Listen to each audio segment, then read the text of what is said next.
My name is Chris Violin. I am the Inspector General for the division, newly created position last year.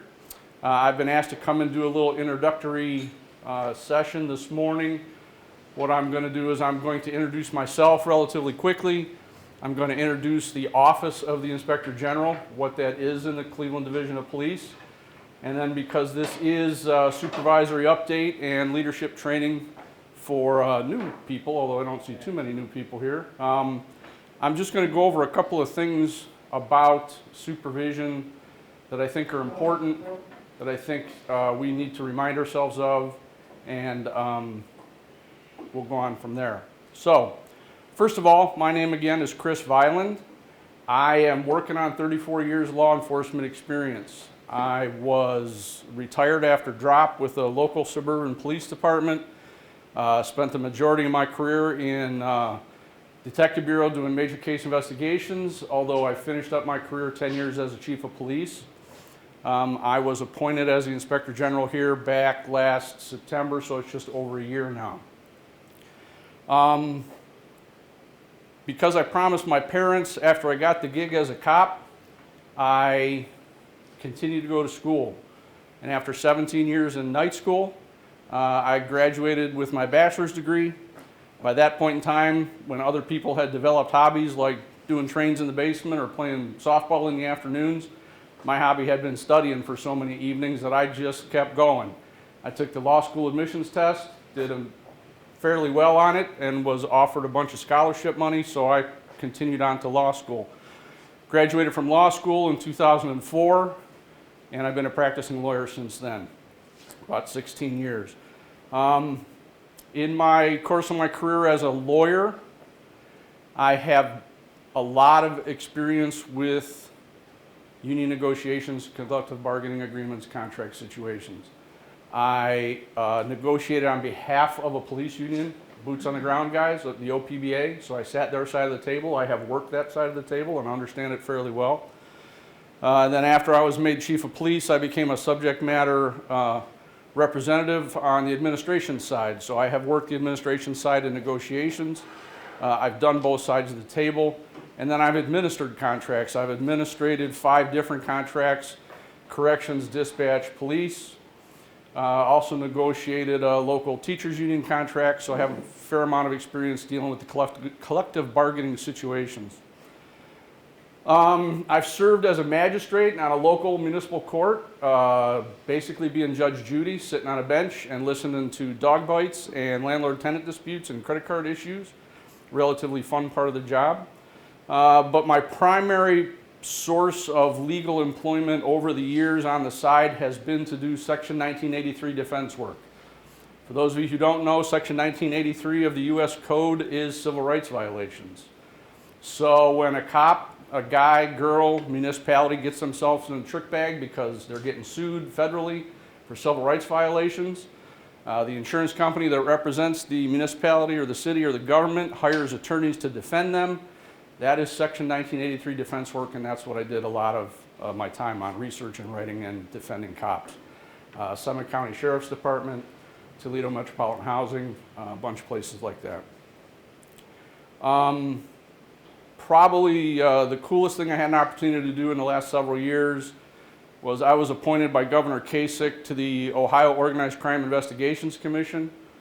This is a board that sits in Columbus, and on a monthly basis they deal with funding and equipment and manpower issues for anybody who wants to set up an organized crime task force in the state. I think you guys still have operating a task force downstairs in environmental crimes. I think is still operating as an OCIC task force. You may have some guys on human trafficking locally or not. But the thing about that was I had an opportunity to go and sit and listen to people put on presentations for why they needed law enforcement task forces, the authority, especially the funding and the equipment. And I saw how many law enforcement agencies, especially those that are south of Columbus, that have no money and no people and no place, worse than we have it here, believe it or not. and yet they were still out there every day kicking ass and taking names and doing the job. And it was an honor of mine to be able to assist in that process. So that's me. I'm just a guy. I think that I was selected for the position because I can speak language that lawyers speak, dealing with the DOJ and the consent decree, as well as being able to relate to law enforcement, having stood in front of rooms like this for many, many years, either as roll call or instructor or otherwise, and sat in police cars with guys for so long. For those of you who don't know, the position of Inspector General is purely created as a result of the consent decree. It is a direct report to the Chief of Police. For you guys in this room, what is probably the most important that you know is that I am not in your chain of command. I am almost what you would refer to as an advisory body in the organizational chart. Right underneath the Chief of Police, there's a little bump out for the Office of Inspector General. I don't have anybody working for me, and I am not in charge of you, and that's probably important for you to know. Mostly what I do is recommendations and referrals. Second most important thing for you all to know is that as it's currently constituted, the Office of Inspector General is not a disciplinary body. You guys already have enough discipline. You have internal affairs, you have OPS, you have inspections unit, you have district bureau investigations, you have your own bosses looking over your shoulder. You don't need another level of discipline or another layer of discipline on top of that. That's not the function of the Office of Inspector General as it's currently set up, just so you know. So if you are familiar with an IG situation in a military sense, those of you who have military experience and have seen what an IG in the military is, that's absolutely not what this position is, so don't be confused about that. So if you wouldn't mind, I'm going to take a half a second here and just actually read to you out of the consent decree what the position consists of. The duties of the Police Inspector General will include the authority to do the following: to review CDP policies and practices to determine compliance with state and federal law, effectiveness, consistencies with the principles of bias-free and community policing and procedural justice, whether they promote the public and officer safety, and whether they are achieving the goals of this agreement. Keywords there are policies and practices, because the second paragraph is audit compliance with policies and practices, analyze trends, develop specific recommendations for reform concerning policies, procedures, practices, training, and equipment to improve police services and accountability. So the whole first half of the job description as set out in the decree has to do with policies and compliance. And in reality, that's what I've been doing for the last year that I've been here. A lot of recommendations have been made with regards to policies. I've participated in creation of and updating of policies.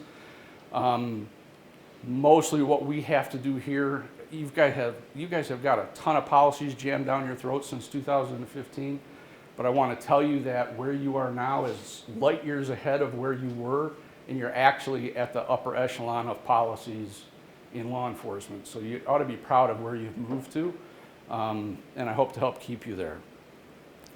The next thing is to analyze investigations conducted by the OPS to determine whether they're timely, complete, thorough, and whether recommended dispositions are supported by a preponderance of evidence. So, if I was an oversight body in any way, shape, or form, I think you may be able to interpret that as me having some sort of oversight ability over OPS.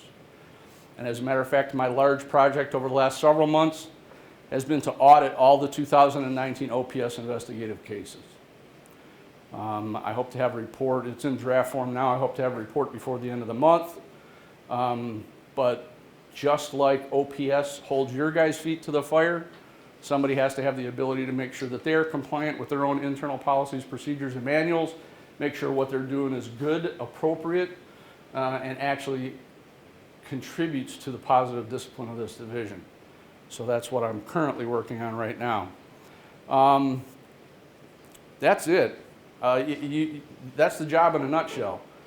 Basically, I'm a policy wonk. I write policy, I make sure that policy is compliant. There are a number of places where We haven't been, and we are moving in that direction. For those of you who don't know, there is an organization called the Ohio Community Police Collaborative Board. The state of Ohio put together policy standards starting in 2016, I believe. We've never participated in meeting those standards until recently, and some of the work that I did got us not only in compliance with the decree, but we're now starting to fall into line with being in compliance with things like the Ohio Collaborative. So as a division, policy is actually pretty tight, and we would ask on behalf of the policy unit, ask for your patience and as they try to put together the continued and completed updated whole manual, because it's a lot of stuff. So let's talk about supervision. Let's talk about leadership. A couple of minutes. I know Captain's got some stuff that he needs to get to. I'm not going to take up too much of his time. But I do want to make sure that I touch on a couple of things. Being a police supervisor for as long as I have been, I know that we all hit those stages where we have a little bit of burnout, where we have hit the wall, where we don't think it's worthwhile anymore, where we don't understand what we got ourselves into. And sometimes it's nice to just hit a reset button, to refresh and rethink about why it is that we're doing what we're doing and why it's important. So let me start by saying getting a promotion, especially the first promotion, that first jump from road boy to sergeant, is not just getting a raise. You don't just slap stripes on your shoulders, get a raise, and keep doing the same job. If you do, you'll never be successful. Promotion is a brand new job, and as law enforcement, we don't recognize that well enough. It requires a completely different skill set. The things that made you successful on the road are not necessarily the things that are going to make you successful as a boss. And then you're not going to learn how to be a great boss by coming and sitting in a 2-day seminar like this in leadership. So there's a ton of obligation that's put on your shoulders to make sure that you are prepared moving forward. Self-study, self-actualization, positive progression in your career to be a good supervisor. That's very difficult to do. It's hard. One of the reasons that it's hard is that when you used to sit in a locker room and talk about us versus them, it's an easy trap to fall into. I still fall into it. We all still fall into it. They don't understand. They're not in our situation. They're old. They haven't seen what we've seen. We're better. We're different. We get it. Us versus them in police culture is endemic. It's how we operate. But I hate to break it to all of you. In this room, we're them. We don't have the luxury of being us anymore. And if you straddle that line inartfully, you will lose your own credibility. Beware of that. You are them. You are management. You are the representatives of the administration. It's necessary that you carry that standard now. It's not healthy to be us with bars, stars, and stripes on your sleeves. I'm not saying that you have to separate yourself. I'm not saying that you can't have friends. I am saying you have to be aware of the differentiation. There's a necessity that you draw a line of separation, and you have to be aware of it. And the reason is, your primary responsibility is the boots on the ground, the guys and girls that are doing the job. It isn't you anymore. The best way to protect those people, the best way to keep them safe and healthy and going home every night, is to make sure that you hold them accountable. You have to hold people accountable. And I will tell you, holding people accountable is probably one of the most difficult things anybody can do, because it is 180 degrees different than what human nature asks us to do. What's human nature? Human nature is we want to become part of the group. We want to be accepted. We want to have peers. We want to make sure that we are part of whatever the thing is. The minute you start holding people accountable, you can't do that. It's the opposite of what we inherently want to do as human beings. So holding people accountable is incredibly difficult. Having said that, doing nothing is really easy. And you've all seen that. We've all seen that. You know there are people here who collect a paycheck and don't contribute. Especially in a huge organization, a big bureaucracy, it's even worse. Doing nothing is incredibly easy. So if holding people accountable is incredibly hard and doing nothing is incredibly easy, you see the trap that you can fall into, especially over time, especially after a lot of bad days. Don't fall into the trap. Do the right thing. Remember, you are the personification of management now. You own it. Make sure you remember that. You also have to remember that on top of that, you're not the most important thing anymore. There isn't a person in this room that needs a job if there aren't guys and gals out there doing the work, boots on the ground. Without anybody to manage, there's no need for managers. Therefore, it's a necessity that the most important thing and where your total dedication should lie is with those people that you manage and they're under your command. You have an obligation to mentor them, to coach them, to support them, to discipline them positively and negatively, to instruct them, to communicate effectively with them, to grow them, and most importantly, to ensure their safety. That's a huge obligation. You have to get good at being a leader, a counselor, a social worker, a support system, a trainer. Nobody ever told you that when you took the gig.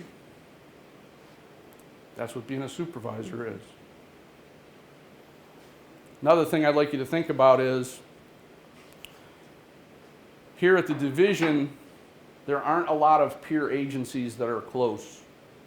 There aren't a lot of law enforcement agencies that operate in the way that we have to do it here. Things don't seem to be the same when you look at Bracknell or Bentleyville or North Olmsted. Plus, you have a ton of incredibly smart, capable, really, truly educated people trying to do the right thing here. When you take that into account, you have really good people trying really hard to be progressive and to do the right thing here. There's not a lot of peer agencies to look at that are close that you have opportunity to network with or have contact with. As a matter of fact, there's not a lot of opportunity to have contact with anybody based on how we do business here. We exist here in Cleveland Division of Police almost in a bubble. Just remember, all you need to know is not necessarily just here at the Cleveland Division of Police. You have an obligation to be a source of information for the people who are in your command. Therefore, you must continuously be educating yourself, networking, learning. Take advantage of things like Peels and Pelk and SPI and Northwestern and FBI. Not only for the education that they provide, but also for the networking. Any good law enforcement administrator, especially those who are involved in policy, know that nobody reinvents the wheel. What do? We go looking. We call somebody. Hey, what are you guys doing with police pursuits? What am I missing here? What do we do with interagency pursuits that start all over again that nobody was prepared for? You guys got a policy on that? How can I adapt it? How can I steal it? How can I make it valuable for my agency? That's how law enforcement administration works. Nobody starts with a blank slate. There's a ton of experience out there in the world. The goal of all of this is to pass on to the next generation, to the people who are in your command, a continuous positive education environment so that they do the same thing. So let me give you a quick example. As I said, you've got some really smart people here. You've got some really progressive people here. You have some people doing work here that I don't even think a lot of people here understand how well they do, because sometimes it gets covered up in the bureaucracy. But when I came on board, one of the things that I heard about, I don't know why I heard about it, I must have just been sitting in a room, One of the things I heard about was what a pain in the neck it was to maintain your notary commission and be a sergeant here in the division. Common complaint, pain in the neck, I get it. Especially now that they changed the notary public law. So now notary publics have to be able to notarize things electronically. New law change 18 months, 2 years ago. So now the education to become a notary is ridiculous. The training stinks, it's expensive. You have to front the money for the training and the background check. You have to take a test, which is worse than it ever was. Then you got to buy the equipment. Then you have to go through the reimbursement process. Welcome to the reimbursement process. Being a notary is prohibitive to doing the job the way that it needs to be done here. And all I did was hear people bitch and moan about it. And they were correct to do so. And I was shocked. I was shocked because more than a decade ago, the Ohio Revised Code allows law enforcement officers to take sworn statements and affidavits without being notaries. It's written into the ORC. There's no reason to have jumped through all the hoops that people have been jumping through for the last decade, other than the fact that that's the way we've always done it here. So I brought that to management's attention in February.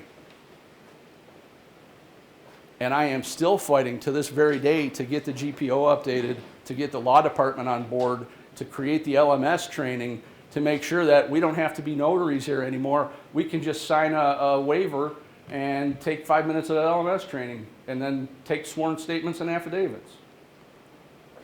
And I'm not saying that to tell you that I come to you as a subject matter expert with all of the solutions.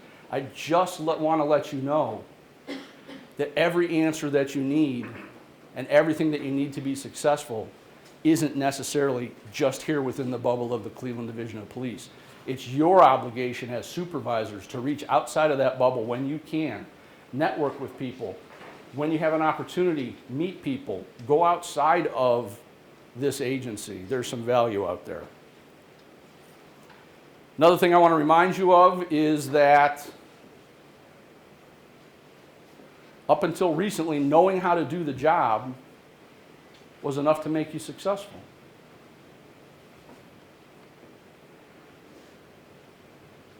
Every one of you that is in this room is a subject matter expert in constitutional criminal procedure, criminal law, criminal enforcement. Every one of you. You might not be able to cite case law. You might not be able to recite what the Ohio Revised Code section numbers are. But each and every one of you is a subject matter expert and you don't know it. When I went to the police academy, I walked out the door. Lieutenant Luskin from Cleveland Heights at the time was a law instructor, was in law school, and he said to us, "You have now more training in criminal law than any lawyer coming out of law school." And we all kind of giggled and laughed at 21 years old, not knowing our ass from a hole in the ground. But I will tell you, because I went to law school, it's true. That's not how they train lawyers. Lawyers don't learn criminal law. Lawyers don't learn how to do criminal defense work, constitutional criminal procedure, unless they specifically focus on that in their careers. Every one of you has more subject matter expertise on criminal justice and its reforms and its policies and procedures than any lawyer coming out of law school.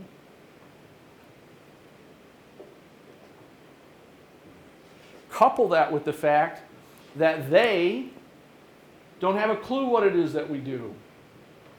And I'm not talking about the people that are our detractors, and I'm not talking about the people who are protesting and marching up and down the streets. I'm talking about the people who have thin blue line flags outside their front. I'm talking about the people who come to our citizens police academies. They don't have a clue what it is that we can and do in order to effectuate criminal law. They just don't. They can't. They don't have the knowledge or the experience. They don't have the perspective. They've never been there.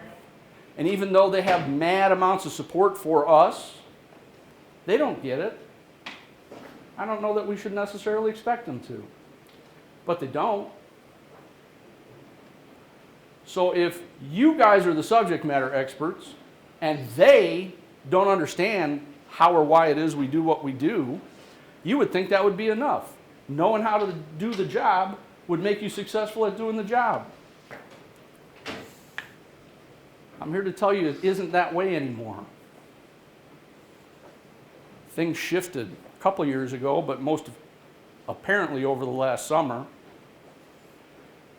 We have to remember that you cannot police without the consent of those being policed. If we try to do that, even though we know better, and I will tell you, oftentimes we do know better, we won't be successful. All of the bias-free and 21st century policing, pillars of 21st century policing, is all based around how we treat people, how we educate people, how we explain to people, how we communicate with people what it is that we do, how and why we do it. I'm very well aware that there are tactical situations where everything goes out the window. I have been flown on a life flight helicopter to Metro General Hospital due to injuries I suffered on the job. But I am going to tell you that if we don't communicate effectively with people in our daily business and how we talk to and expect reactions from people, we're never going to be successful. And you as supervisors, you have an obligation to exemplify that every day. Just don't forget that. As representatives of management, you have another obligation. One of the obligations you have is to fix the communication errors that you see happening rampantly around you. Locker room talk, scuttlebutt. We all do it. We all participate in it. I do it. Cops whine. That's what cops do. I was a good whiner. I could tell you all the reasons why management was messed up. We have obligation now as supervisors, as leaders, that when you hear stuff that's just fundamentally not true, you have to correct that for the health of the organization, because sometimes those untrue rumors and that scuttlebutt and that locker room talk causes an irreparable cancer that survives past careers for decades. You guys all know stories about guys who don't even work here anymore. That cancerous, reputational type of talk, especially when it's not true, has to be corrected for the health of the agency. For the well-being of those who are new to the division and just walked in the door and don't need to be tainted by it. That's an obligation of yours. So let me give you an example. Discipline. I walked in the door, the first thing I heard was how broken the disciplinary system was here. Why is the disciplinary system here so broken? One of the first memorandum that I created and gave to the chief had to do with the disciplinary system, with IA Pro and how it was used, with discipline and how it was effectuated. I went back in time from 2019 when I started a couple years and just looked at the disciplinary cases based on the records of what Case Prep had put together. And I'm going to tell you something. The disciplinary system is not as broken as everybody wants to whine and moan about it being. It's just not. And we can't allow that cloud to continue to hang over guys, good guys, doing the right thing, who may have to enter into the disciplinary system. It's not fair to them. Give you an example. In the division here, you catch an OVI, you got 7, maybe 8 days. That's it. You go anywhere else in northern Ohio and you catch an OVI as a supervisor, first of all, if you have a law enforcement administrator who has any cojones at all, you're fired. Go to arbitration, get your job back. You don't recoup any of that money. But because a lot of law enforcement administrators are realists and they know you're going to get your job back probably anyways, they don't fire you, but you're catching 30 days off. You're going to lose the stripes off your sleeve. You're going to get randomly tested weekly, bi-weekly, monthly, up to 2, maybe 3 years out, and you're going to have a last chance agreement slapped right in front of you. That's discipline outside this bubble. Most recently, guy in Shaker Heights flips off a protester and loses his job within a week. You think that would happen here? Be careful what you wish for. There are problems with the disciplinary system here. But we also have an obligation to be a realist about the disciplinary system here. Not to let rumor kill it. We all know there's outliers. Every one of us here knows that there's people employed here who should no longer be employed here. We all know that. And I'm not talking about the outliers. I'm talking about the great group of people in the middle.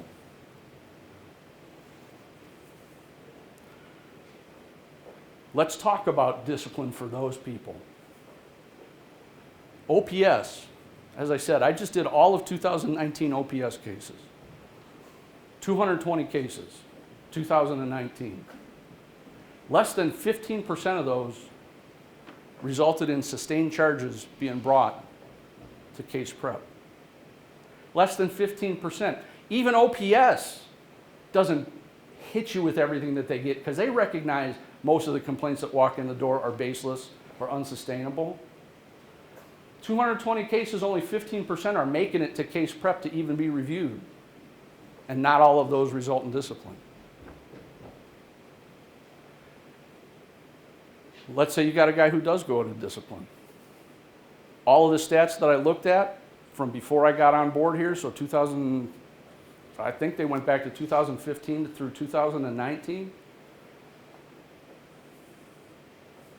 75% of the disciplinary cases, formal discipline, where you were brought up on charges and had to come here and attend a hearing, 75% of those cases dismissed, written reprimand, letter of reinstruction.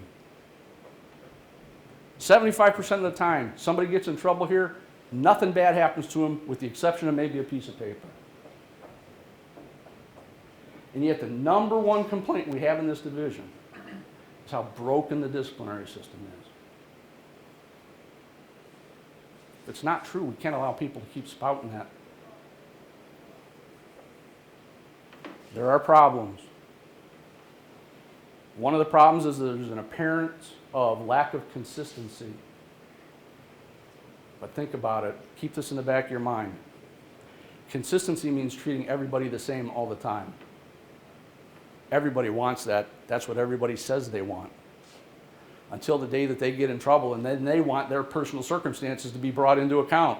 They want to tell you about their aggravating and mitigating circumstances. They want to tell you why the rules shouldn't apply to them because they're different. And that's not in law enforcement, that's in life. That's in accountability. There is a constant tension between consistency and being reasonable with people's circumstances. You're never going to get a perfect balance. The guy who invents that should bottle it and sell it. You'll be a millionaire. So when people complain about the disciplinary system, keep that in the back of your head. The division has to be as consistent as they possibly can while still at the same time taking individual circumstances into account and balancing that. That's a tough road to hoe. Keep that in the back of your head. So let's talk about some of the problems. Discipline, not timely enough, needs to be quicker.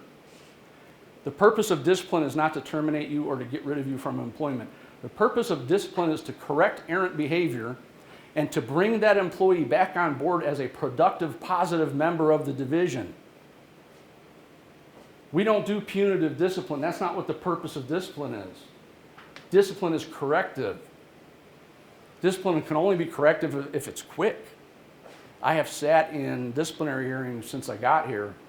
Last disciplinary hearing I had still had a case from 2017 going through it. We do a poor job of moving cases through the system. What that allows is a guy who's a good guy who gets stuck in that system to have that sword hanging over his head for an extended period of time, and that allows him to become negative to the division and the process. We have to fix that. We need more ability to do different types of dispositional things. We need to waive things. We all know, every one of us in here knows, you get a WCS violation. You get a WCS violation, no specific unique circumstances, you're getting a day. Everybody knows that. So unless you're going to come down here and fight the circumstances of this really didn't happen the way it was presented, why are we making guys come down here and sit through a hearing, wait 30 days, go through whatever that long process is? We should have some sort of waiver process in place. We should be waiving a lot of the processes that are turning our own employees against us when we stick them in that system. So we've made recommendations, and I know Commander Carney is looking at different types of waivers and when that's appropriate. I'll tell you what we don't do good here is we don't do a good job of supporting supervisors in doing the right thing. So I already talked about accountability is hard. It's really hard to do the right thing. I'm not sure that we, as a division, support those people when they do the right thing correctly or adequately. Do we teach you well how to format charges, how to investigate charges, what evidence that you need, and how to present it appropriately in a disciplinary context? I'm not sure that we do. Then when you actually do that, does anybody pat you on the back, or do you get a bunch of crap? It's hard to do the right thing. We should be supporting people who do the right thing more. But I will tell you what the biggest problem I found in discipline here at the division is. And it's not the formal disciplinary process. It's the informal process that occurs before that. Constantly you hear guys and gals moan about, that guy got 3 days off and nothing happened to them. But when you dig down into it and you really look at the facts of those and you really get the truth of what's behind that complaint, those people were formally entered into the disciplinary process and they were held accountable. Those people were never held accountable. Nobody ever preferred charges. Nobody ever wrote them up. That's not the system's fault. That's not case prep's fault. That's us. That's supervisory staff. That's first line supervision. You got a guy who's doing the right thing. When he does the right thing, it results in somebody getting dinged. They get their letter of reprimand. You got a whole nother guy on a different side of town, same exact circumstances, doesn't do anything. Those people skate. Everybody in the division or in the district loves that guy because they know nobody's going to ever get in trouble. Do they respect that guy? At the end of that guy's career, is he going to be fulfilled within himself for just going along to get along? We have to develop a culture of reasonable accountability, and it has to start first line supervising and up. You can't hold the division, case prep, or the system accountable when nobody's inputting discipline into the system fairly or appropriately. And that starts with us. We all have to be aware of that. And I'm as guilty as the next guy. I want to end with a couple of quick things. Firstly, when you are out there and you are doing the right thing and you feel like you're swinging from a branch out there by yourself with no support, please remember you are not alone. There is a silent majority anywhere, including here, of people who, when they see the right thing, appreciate, recognize that right thing, but they're not going to jump up and down and pat you on the back for it because it just doesn't look good in today's day and age. And law enforcement's not good at that anyways. Just remember you're not alone. When you do the right thing, there are those that recognize it and appreciate it. Lastly, as an outsider, I will tell you this.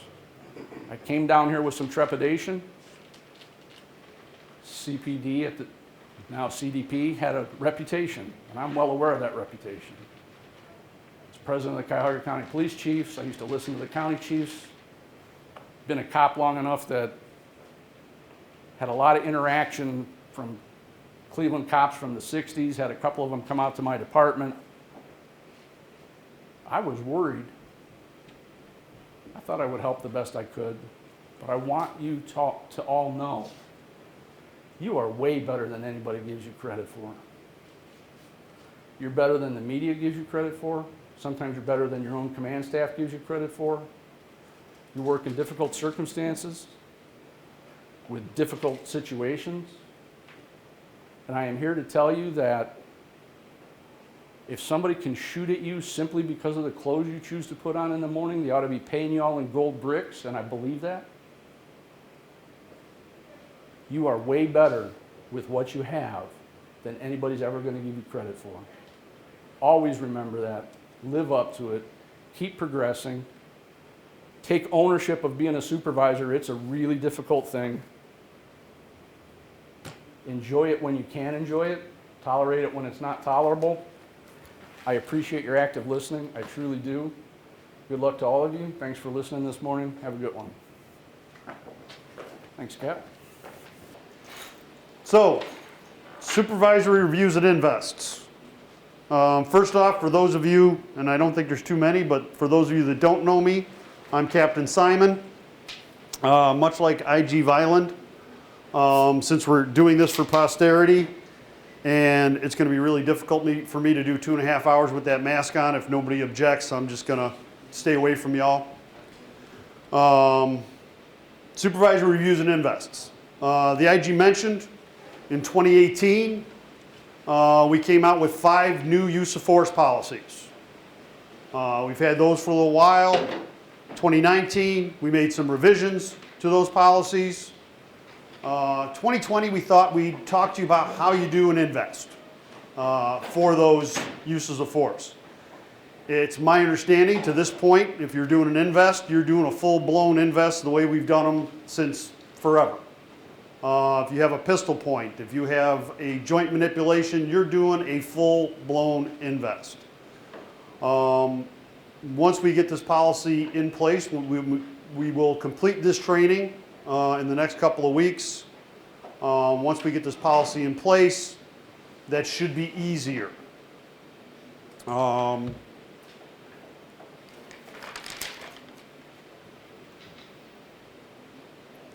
So what we're going to talk about today, and we're going to finish up Monday or tomorrow morning, excuse me. And a lot of this stuff is stuff we do now. It'll be a little repetitive, but it builds to where we need to be with our investigations. The IG mentioned consistency in our discipline. One of the driving things with our use of force investigations is we do need them to be consistent. The other thing he mentioned about our discipline, it needs to be quicker.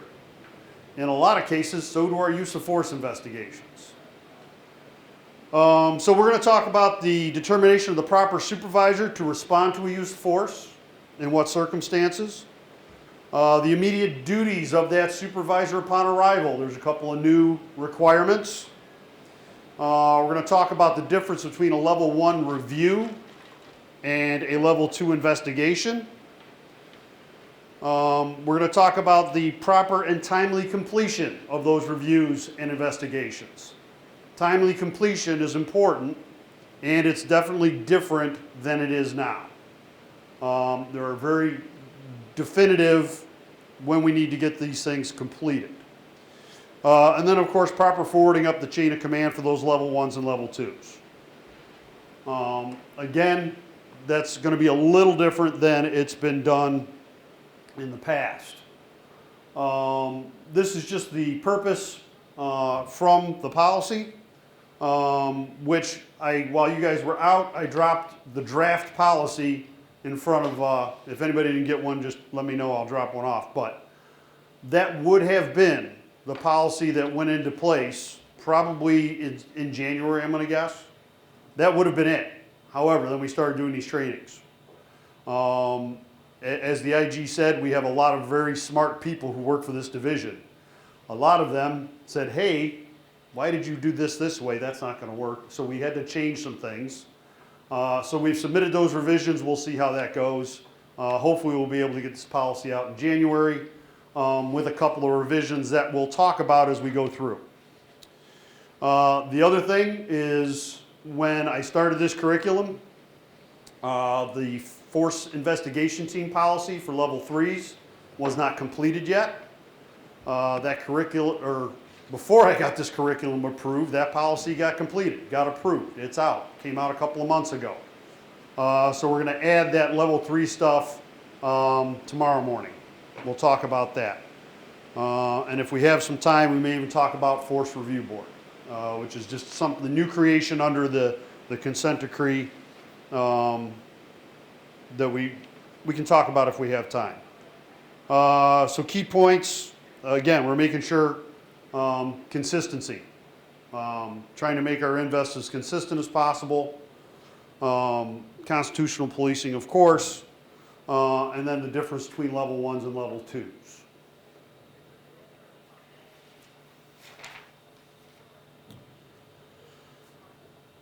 So use of force. We all know when those policies came out, we have those very specific things that we need. It has to be necessary. There has to be attempts at de-escalation if it's feasible. It has to be proportional, and then it has to be objectively reasonable. I said a lot of this may be a little bit repetitive, so we're just going to go over it so we can kind of build to where we need to be for our investigations. First up is necessary. Only the force necessary, meaning only what's reasonable when there's no reasonably effective alternative to the use of force appears to exist, and only to the degree which is reasonable to affect an intended lawful objective. In the use of force policy, we list those 5 lawful objectives: lawful arrest or detention, control combative subject, prevent, terminate commission of a crime, intervene in a suicide, self-inflicted injury, or defend and protect an officer or individual. Those are your lawful purposes. Those are kind of like your starting point. Part of necessity, and we created a policy completely separate for de-escalation. You have those de-escalation strategies. We have to, while we're determining whether it's necessary, we have to look at whether, did they de-escalate? Was that de-escalation feasible? Also with the de-escalation, if it was feasible, was it effective? I would like this came up, I ended up presenting this, answering questions for command staff in connection with this policy, and it came up then from our data analysis coordinator. When your officers are completing their blue teams, under the use of force drop-down, there are 3 choices for de-escalation. Make sure they're checking their de-escalation. If it wasn't feasible, check that. If you de-escalated, check that. If it was another officer that de-escalated, check that. But make sure when you're looking at their use of force, and we'll talk more about this, when you're looking at their blue teams, make sure they checked one of those de-escalations. Everything we do now is going to be data-driven. So if we don't have that data, we can't show that we're improving. And continuous improvement will be one of the things I will mention repeatedly both today and tomorrow. So next up is proportional. The force has to be proportional to the resistance. That's going to be measured by the totality of the circumstances known to the officer at the time force was applied. The important thing about proportionality is we have to remember if the subject's resistance decreases. In order to remain proportional, the officer's force also has to decrease. So keep an eye out for that. Most importantly, and as far as I'm concerned, the gold standard, and thank goodness the Supreme Court agrees with us, objectively reasonable. You need to look at necessity. You need to look at whether de-escalation was feasible, whether they attempted it, whether it was effective. You need to look at the proportionality in order to determine was that force objectively reasonable. We all know the Graham versus Connor language. We've been hearing it since we started our career in the academy. That is going to be based on the totality of the circumstances. You're going to consider things like the severity of the crime, whether the subject poses an immediate threat, and whether the subject is actively resisting or attempting to evade arrest, right? Also, and this came directly over from our old policy, it still holds true, you're going to look at factors like, is the subject high? Is he on drugs? Is he drunk? Is he completely liquored up? Is it a crisis situation? Body size versus, officer versus subject. Those are things you need to consider when you're looking at objectively reasonable as well. Those are the things we'll talk about repeatedly as we go through. But you've got, you're looking at those four things: necessity, proportionality, objectively reasonable, and de-escalation.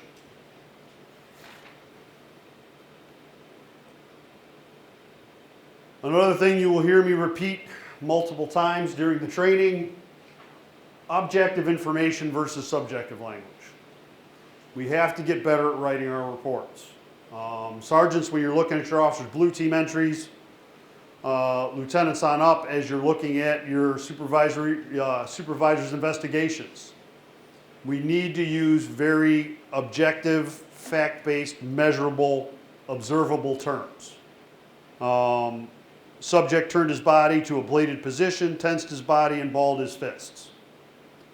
That's a lot better than the subject looked like he wanted to fight. That's very subjective. Personal opinions, interpretation, points of view. That's what you want to avoid. Stick with the very objective language. All right. So now you have any officer who uses any level of force while on duty, off duty, acting in an official capacity within the city of Cleveland, or while at secondary employment. What's that middle one mean? That means you and your wife happen to be downtown, you're having dinner over on 4th Street, completely off duty, you're not working part-time, nothing.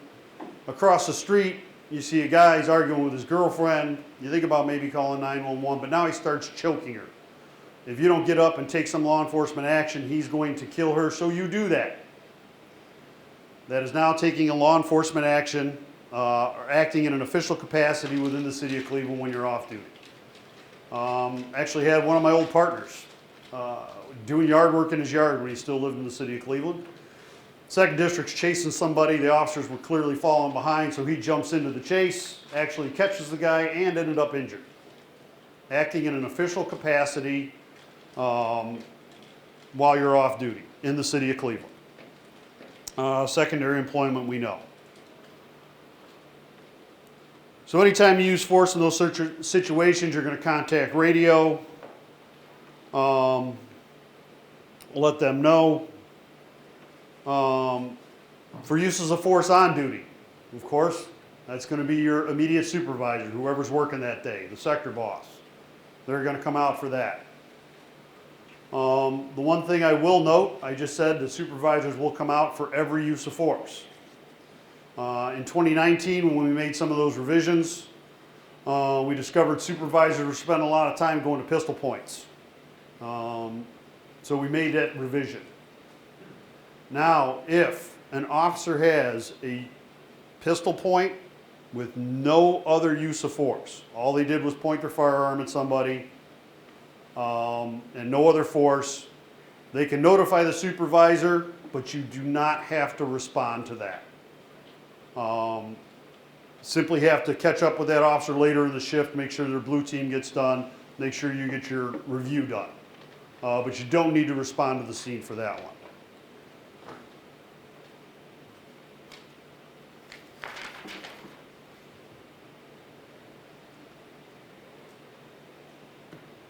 So if we have an officer that uses force, as I mentioned, occurring while off duty but acting in an official capacity within the city of Cleveland or working secondary employment. Do we have anybody that worked in the 3rd, has worked, does work in the 3rd? Because we all know who's getting called, right? When you have those guys working secondary employment, they're calling the 3rd district. You're calling the district of occurrence. One other thing that I would like to cover, the question has come up. And it's actually covered in the use of force reporting policy. Back in the day when I got on, we all had to live in the city of Cleveland. Since then, residency has gone away. People live in different suburbs. Heck, I know a guy who lives in Akron. What happens if you have to act in some official capacity and use force at home? Same scenario we were talking about. The neighbors, you're out doing your yard work, the neighbors are arguing. You're thinking about calling the police on him, but then he starts choking her. He's got her down on the ground, he is choking her. You have to take some action or she's gonna die. You step in, you take that action, now what? Does anybody remember what we used to do?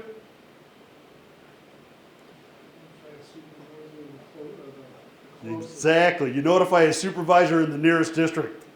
So if I'm in Parma, I'm calling, or I'm in North Olmsted where I live, I'm calling the first district and they're gonna send a boss out? Not likely.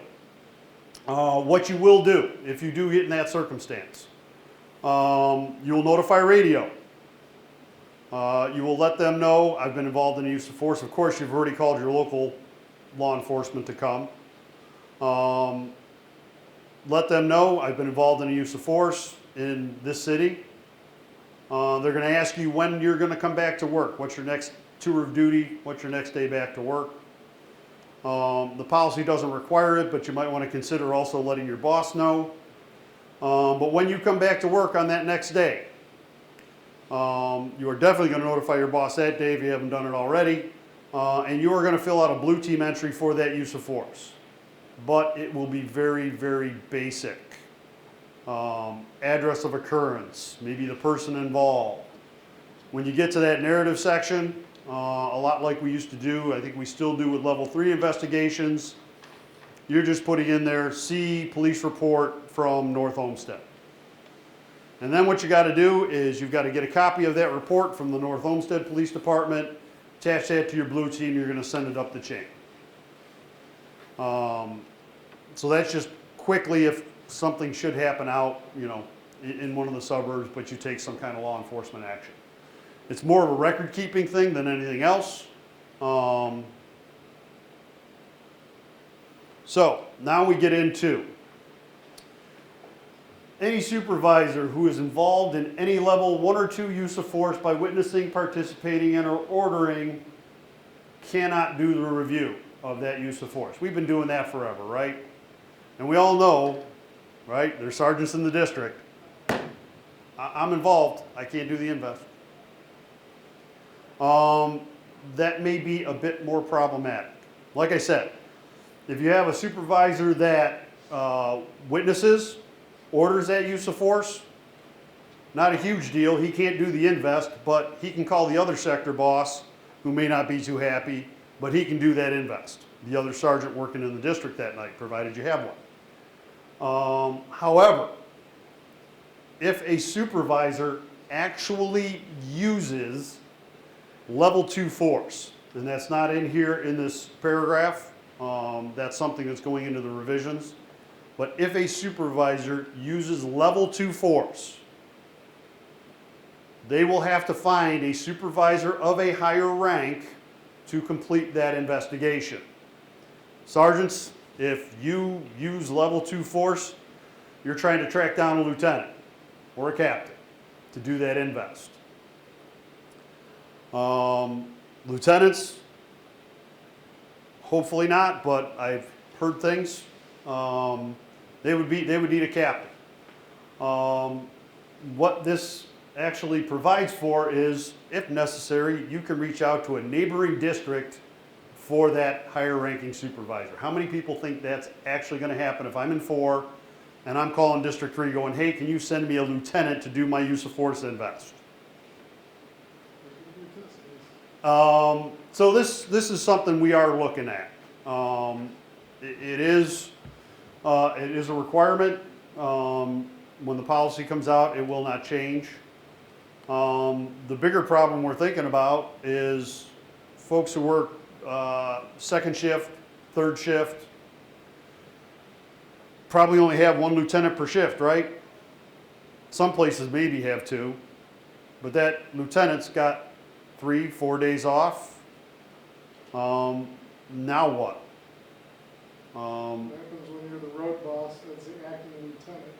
Well, as the acting lieutenant, hopefully you got another sergeant that can do that invest, and you're gonna be the acting lieutenant. No, You're gonna review that invest. You're the acting lieutenant. You are the acting lieutenant. But what I'm saying is you're involved. Well, now you're looking for a captain. As a captain, who's working? You don't have a Yeah, captain. and we've discussed this quite a bit. The recommendations I have right now, I know this is not a great way to go about doing business, but right now it's the way we do have to do business, is this is a part of our policy. We will see how this works. We may revisit this policy in as little as 6 months going, this isn't working, we need to change things. But in order to do that, I need data. I need to show certain parties that this is not going to work before we will be allowed to change it. I know it's a horrible way to do business, but that is how it will work. So, at this point, my recommendations have been, if you're in patrol, call your upstairs support units. Maybe they've got a lieutenant working who can help you out. In worst case scenario, you have that other sergeant do all of the things that need to be done, collect all the information that needs to be collected that night, put it in a nice little package, and when the lieutenant comes back from his days off or her days off, drop it on their desk. Here you go. You got to do this use of force invest. One of the things we will talk about as we get into review narratives and level 2 invest narratives is the continuous improvement and how we can make things better. That's one of those times where you might want to throw in your narrative, hey, I received this because there was no lieutenant working, this isn't working. It's a policy problem. So, if you witness or order it, you can have the other sergeant, the other sector boss do the invest. But if you actually use level 2 force, then it's got to be a supervisor of a higher rank.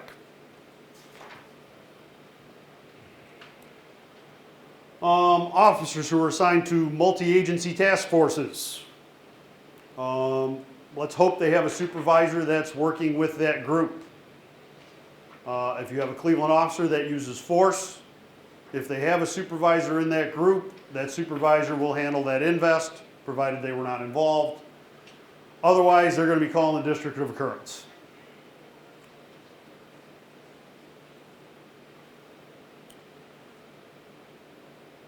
This last paragraph here, supervisors failing to adequately review, investigate, document a use of force, having material omissions or misrepresentations. Those last two things, I hope we never see in an invest. Material omissions or misrepresentations. That's basically lying intentionally. Don't do that. But should you have those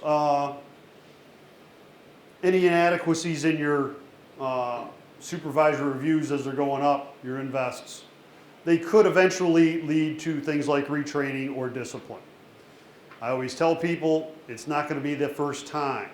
You know, you may have one little thing you missed, something that your supervisor, your lieutenant, your captain would like to see made a little clearer, and they're going to send it back to you. They're not going to put you up on charges for that.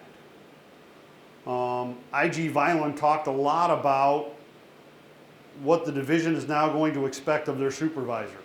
We're going to expect supervisors to be supervisors. That will come up multiple times. In the cases where you have officers who have bad blue teams, they make mistakes, they forget stuff. You need them to make it clearer. That's when we need supervisors to stand up, sit down, work with them. You're not going to put them up on charges. You're not going to give them a letter of verbal counseling. Sit down with them, help them make better narratives so they become better officers. That's what we're really looking for our supervisors to do. Jumping back to that last slide with the level 2 use of force.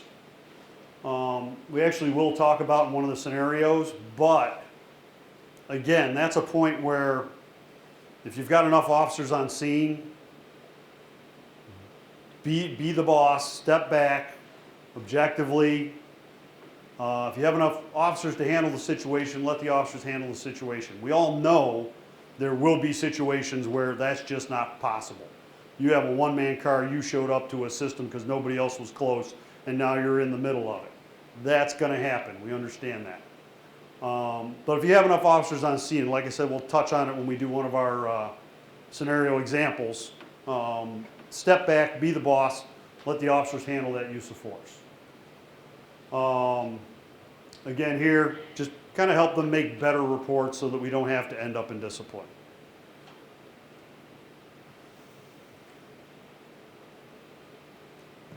So, your officers have now called you. You're responding to their use of force. What do you do now? Well, the first thing, and this is something we've done, we're just going to ask you to be a little more meticulous about it. You're going to inspect and observe the subjects for complaints of pain or injury resulting from the use of force. This is key because our level of forces are defined now by injury or complaints of pain, right?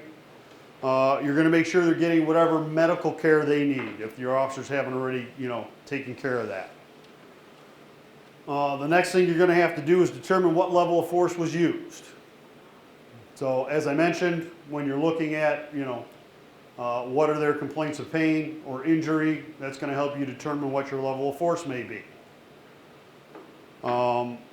Each of the level of forces has very specific things that are part of that category. Joint manipulation is a level 1. A strike to the body, that's a level 2. But when we write policy, there's no way we can write policy to every single situation use of force. So to help you figure out which level of force you may be at, they're defined by the potential injury that could be caused, the injury caused, and of course then we all know level 3s.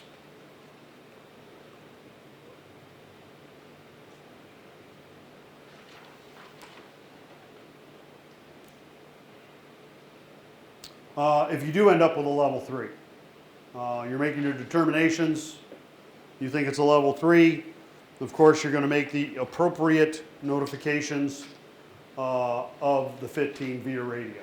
And we'll talk about fit team when we get to level 3 stuff. Any questions at this point? So we're going to do our first exercise. And mind you, I know sometimes I talk a little fast. If I'm going too fast, tell me to slow down. If you have a question, just ask. What I'm going to give you now are scenarios that have actually been taken from CDP uses of force. I had Sergeant Stocco pull these out of the system for me, and then I drafted these scenarios. There's 4 of them. We're going to end up using these 4 both today and tomorrow. So every 4th person should have a different one. What I would like you to do is just go through, read the scenario, answer the questions that are there. See how good we are at determining what levels of force we're talking about here. Go ahead and do that. Take a little break and be back at 9:40. And just the officer's guide his arms behind his back. No force at all, right? De minimis. Is that reportable? No. Unfortunately, that's a 2-parter. So you got a little bit more information. Now what level of force are we at? And why are we at a level 2?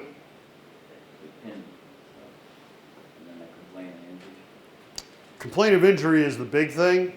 I'm trying to remember, I think this is the one that has the pulling away, grabbing, stationary. Yeah. Takedown could reasonably be expected to cause injury, but he complained of an injury.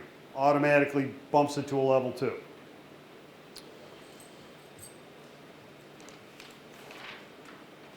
So scenario number 2. What level of force are we at? De minimis. Interesting. Why would you say de minimis? And I have to look at this one. This is the one where, admittedly, when I drafted this scenario, I left a very important piece out in this part of the scenario. So, but there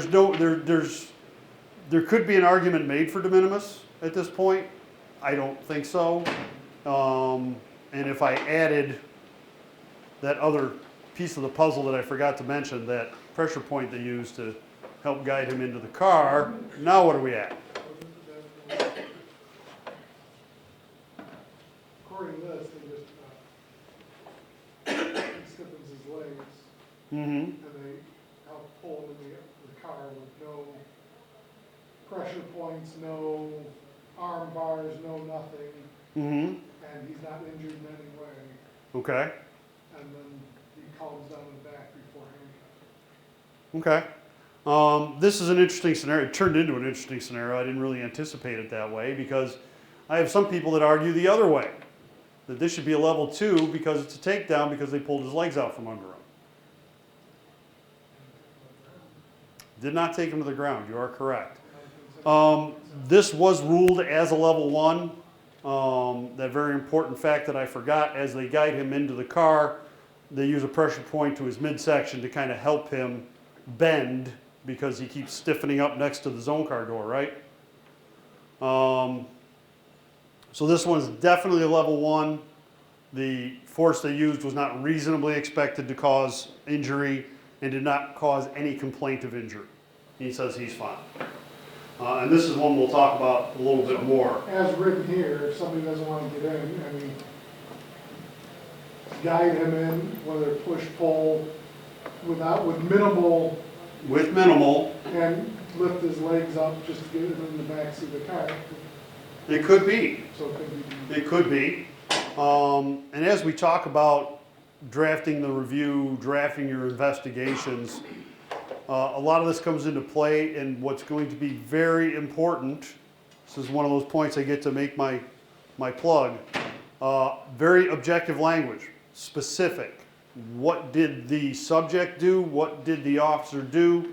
That's going to help you determine what your level of force is.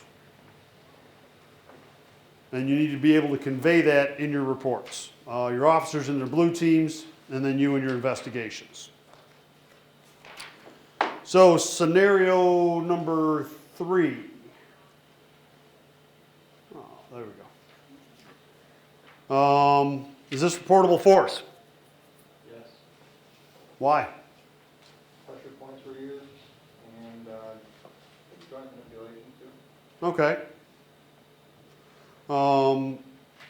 So what level of force do you end up at? 1, Level 1? Why level, well, level 1 because of all those things you just mentioned, correct? yeah, there was no complaint of pain, no force used when he was handcuffed. So you used level 1, something that was only going to reasonably cause transient pain but not injury. Clear level 1. And scenario number 4. Level 2, Why is it a level 2? they tackle him. Takedown, tackled him, absolutely. That could reasonably be expected to cause injury, correct? This was a 2-parter. So now what level of force are we at? I said 2, but did they spray him when he was handcuffed? They did not spray him while he was handcuffed. It's level 2 still. Then yes, it's a level 2 because of the OC spray for sure, right? This is another interesting scenario that we'll talk about more as we go forward, looking at our investigations. But let's just say they've OC sprayed this subject. They've gotten him handcuffed. They get him up. They're walking him back to the zone car. He breaks away from them and starts running, and they have to tackle him again to get him into custody. Now what level of force are we talking about? 3. Absolutely, thank you. Very early on, anytime you have new policies, and we really kind of completely redid these policies, you're going to have growing pains, people trying to figure out exactly what's required, what's not required. At the beginning, we had some problems. We missed some of these level 3s. Superintendent Bakeman was pulling what little hair he's got left out because he wasn't getting notified of these until 2-3 days later. At that point, you've lost the scene, you've lost maybe witnesses, so definitely remember, anytime you use level 2 force against a handcuffed suspect, it is now a level 3.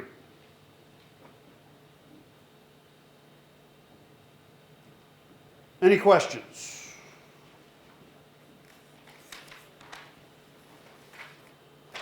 I will mention this as we go forward as well, but anytime you have doubts, especially some of the new supervisors we have in the room,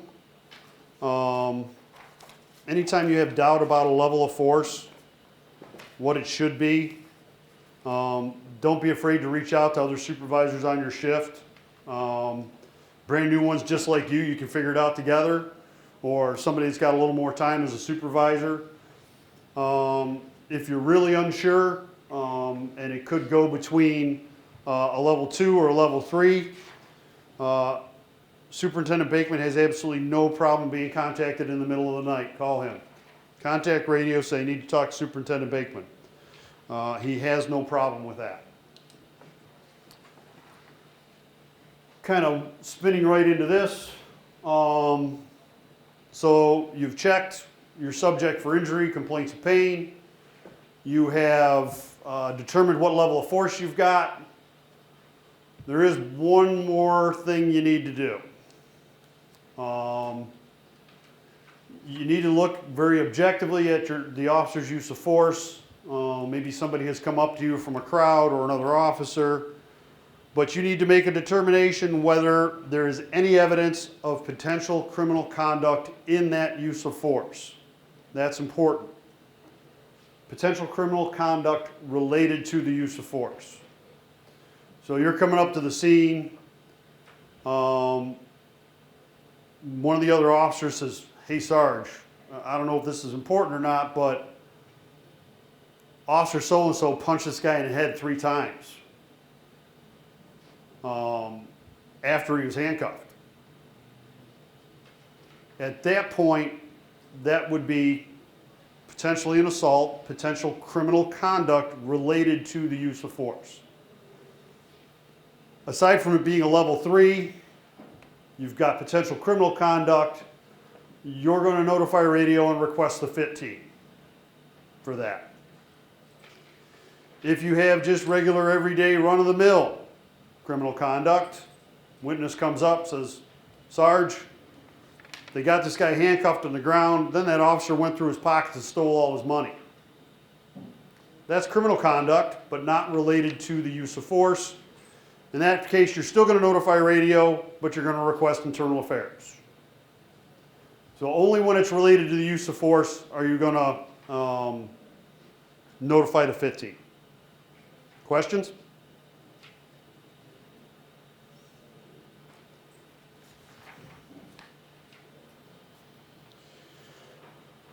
So now you've done all that. You've checked him for injury. You've determined your level of force. You've determined whether there was any criminal conduct at all. Now you can start thinking about completing that complete, thorough, impartial investigation. Of course, you're going to look at whether it was necessary, whether they attempted to de-escalate, or whether that de-escalation was even feasible, whether it was proportional, and then, of course, whether it was objectively reasonable. That's all part of your analysis as you try to complete these reviews and investigations. Now we're going to talk about level 1 reviews. Question? Okay. Okay. Level 1 reviews. When we envisioned these level 1 reviews, we envisioned them being very quick, very simple. Under the consent decree, we are not even required to have supervisors respond to level 1 uses of force. It was discussed greatly, and the city believed it was probably better that we have supervisors respond to all of our use of force, as we always have, with the exception of the pistol points now, or firearm points now. But these level ones should be, they're lower level, they're joint manipulations, there's, it's a use of force not reasonably likely to cause injury. So we were looking at these to be much shorter, much less involved than your full-blown investigations that you're doing now. As a result, for all level 1 uses of force, responding supervisors shall, by the end of their tour of duty, ensure the completion of the use of blue team use of force entry by your officers.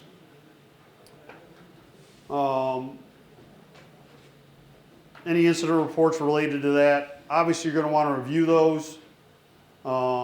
If you can, I would suggest getting a good look at your officer's blue team to make sure there aren't any glaring mistakes before you let him or her sneak out the door, because you're going to have to complete this review by the end of your tour of duty. So check their blue team, make sure it's good, objective language versus subjective. You're going to make sure any witnessing officers complete their witnessing or their witness statements and get those to you so you can include those with your review.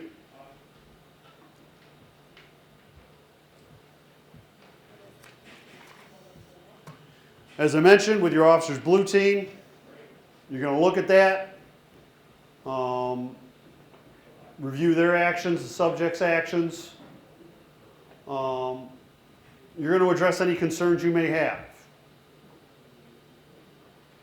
There was a time when we first started this that I would remind you that there's 2 places that the officers have to note their use of force level in a blue team entry. That was being missed regularly. However, we've got the new blue team 6.0, I think it is. We got the blue team update. That's no longer a problem because apparently you can't move off of the form until you complete everything you're supposed to complete.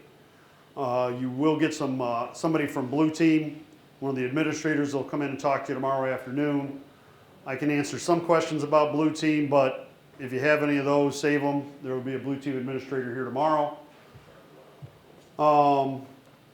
If you have problems with your officer's blue team and you send it back to them for corrections, you now have 5 days for that officer to make those corrections, get it back to you, and you to get it up the chain.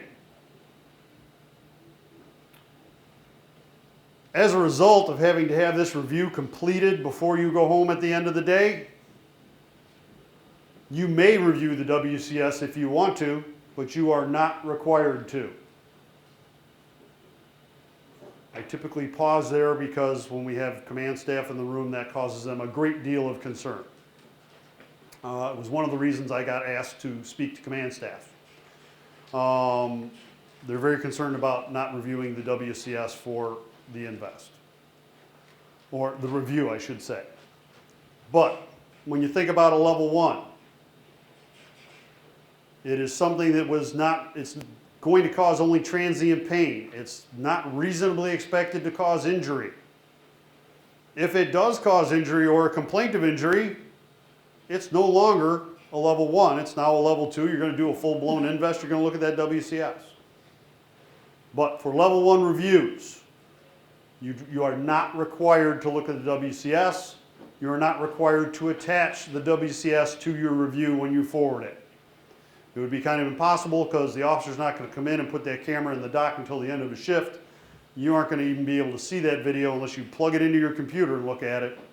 You're not even going to be able to see it until the next day. Clear on that? Concerns?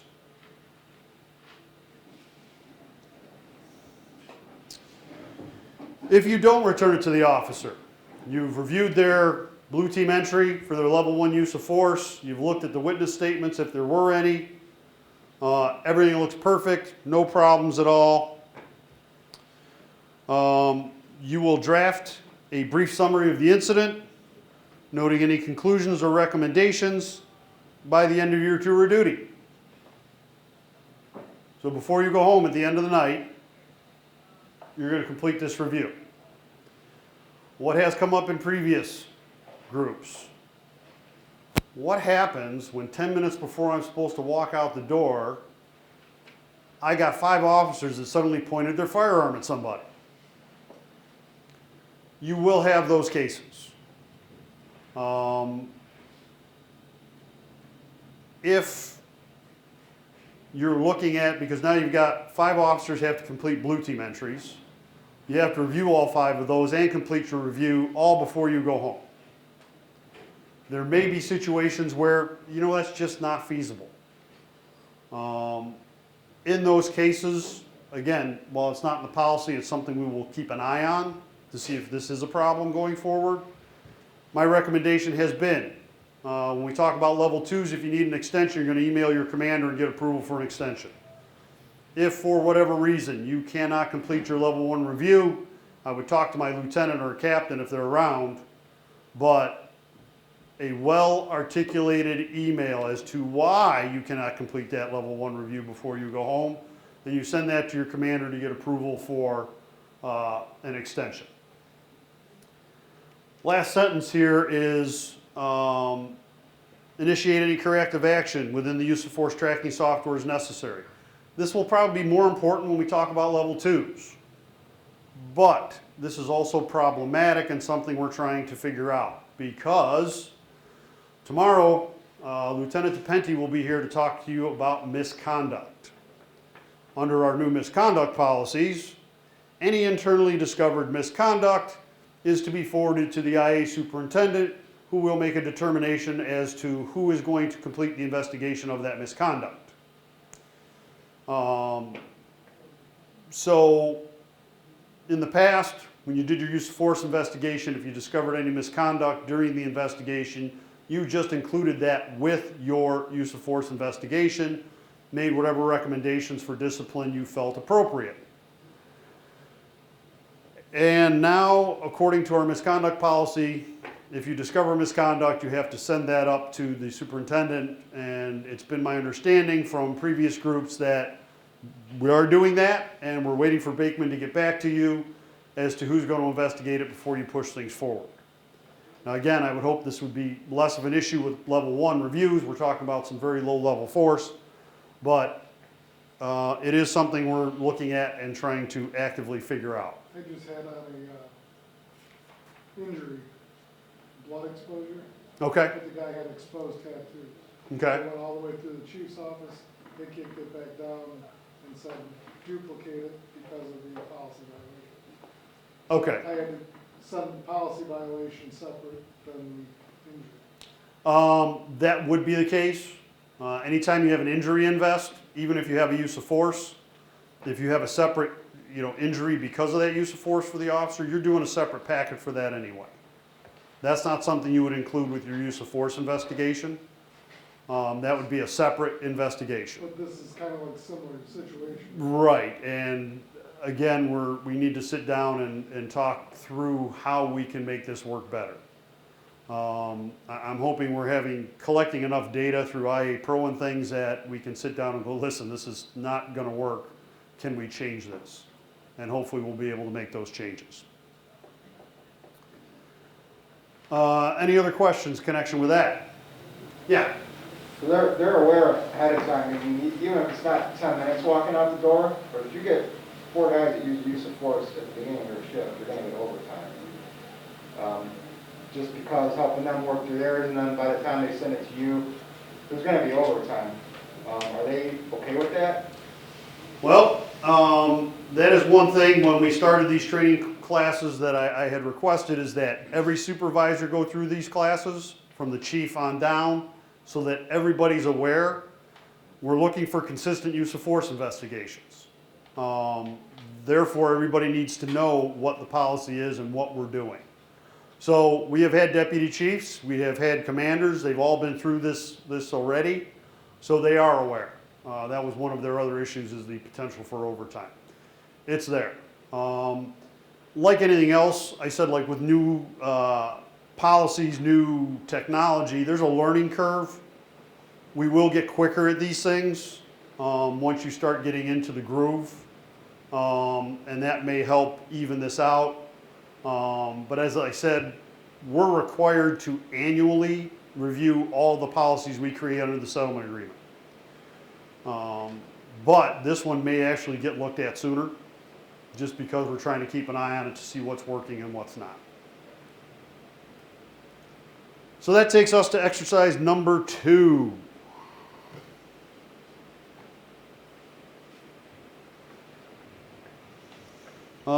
Anybody that had scenarios 1 or 4, please raise your hand.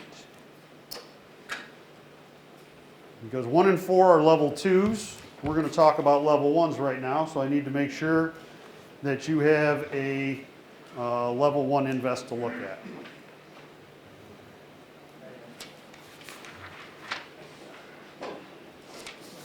So for this exercise, you're going to be looking at either scenario 2 or scenario 3. And no judgment whatsoever. Nobody has written one of these except me for this training. I would like you to draft a what you believe would be a good review of a level 1 use of force. Remember, reviews, they can be shorter. They should be concise. Brief summary of the incident, any conclusions, and any recommendations you may have. Go ahead and do that.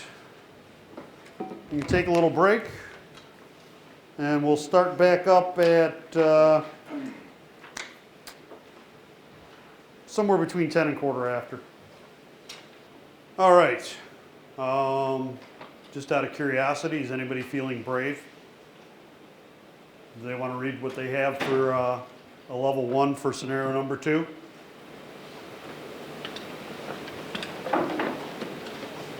I'll do it. All right.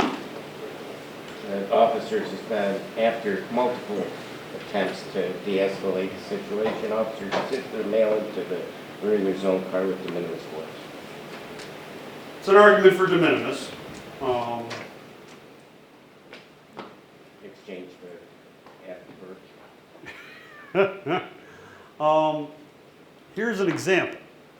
This is what I came up with, presuming a level 1 use of force. These have gone through, they've been approved. However, 2 things. A, these are examples.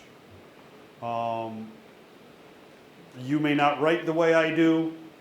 The important thing is that we convey the information with objective facts, and we get all the information we need. 2, these were written, they were taken from uses of force before we started before we started tracking use of force on an individual basis versus an incident basis. So these are drafted from the perspective of incident-based versus individual officer, individual-based narratives. However, they still serve the purpose. What I came up with, very short, quick to the point, but covers everything you need to cover. I interviewed Sergeant A, Officers B, C, and D, as well as arrested male subject Y. I determined that Sergeant A, along with Officers B, used level 1 force, joint manipulation to place a non-compliant, actively resisting suspect Y in the rear seat of the zone car. All officers involved attempted de-escalation, calling backup officers, switching the contact officer, which were ineffective. So right there, we've already covered what the subject did, what the officers did in response, as well as their attempts at de-escalation. Officers used level 1 force by pulling suspect Y's legs out from under him at a pressure point in the midsection, the point I said I failed to put in the earlier scenario. I observed no injuries to suspect Y, and he stated that he did not receive any injuries from the use of force. So right there, a couple of sentences, very quick, what the subject did, what the officers did in response. They tried to de-escalate, it was ineffective. The use of force entries and the witness statements from all officers remain consistent with all information provided during my initial response to the incident location, and the incident shall remain a level 1 use of force. All officers appear to have used force in accordance with state and federal law as well as division policy. I did not note any policy, training, tactical equipment concerns, no further action recommended. You will notice I put some emphasis on, bad pointer, the underlying part of that sentence there. All officers appear to have used force within division policy, state and federal law. That is because as sergeants, lieutenants, captains, we are not going to make a determination as to whether the force was or was not within policy. We're going to look at those blue team entries, we're going to complete our investigation, or our review in this case, and we are going to say, and it doesn't need to be these magic words, appears to have. If you can use other words to the same effect, feel free. But it appears as though everything's in policy. We're just not going to make the conclusion that it was. I had mentioned earlier, in this particular scenario, I did not note any policy, training, tactical, or equipment concerns. Start thinking about this as you're doing your reviews, and more so when you're doing your investigative narratives.